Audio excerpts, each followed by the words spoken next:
Bem-vindos ao canal do Centro de Estudos de Língua Portuguesa.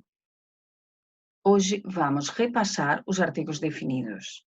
E estes são masculino singular, o, feminino singular, a, masculino plural, os, feminino plural, as. Os artigos definidos determinam o substantivo de modo particular e preciso. Por exemplo, o carro do João é um carro específico, ou seja, definido.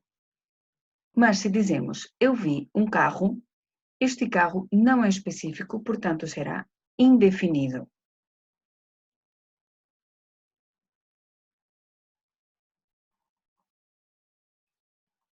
Utilizamos os artigos definidos antes de substantivos, dias da semana, das horas, dias festivos, pronomes possessivos, nomes de regiões, continentes e países e nomes de pessoas.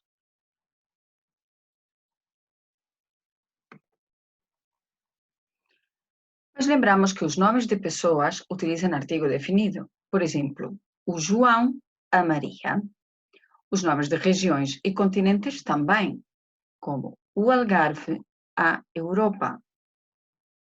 E a maioria dos nomes de países, como, por exemplo, o Brasil, os Estados Unidos da América, a Alemanha.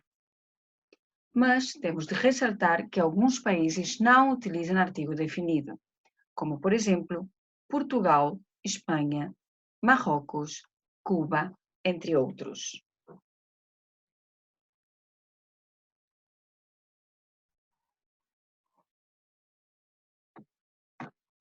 Por outro lado, temos de destacar que não se utilizam os artigos definidos com os nomes de cidades.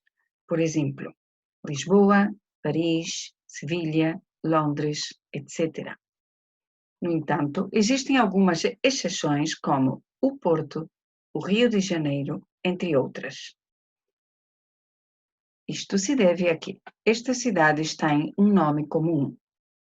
Portanto, as cidades que têm um nome comum utilizam o artigo definido. As cidades que têm nome próprio não utilizarão artigos definidos.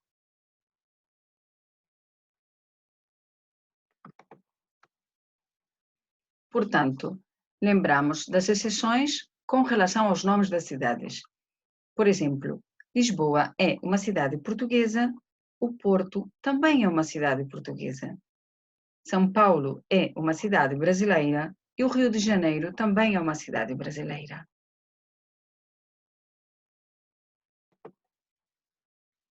E isto é tudo. Muito obrigada pela sua atenção e pode continuar a repassar com os nossos próximos vídeos.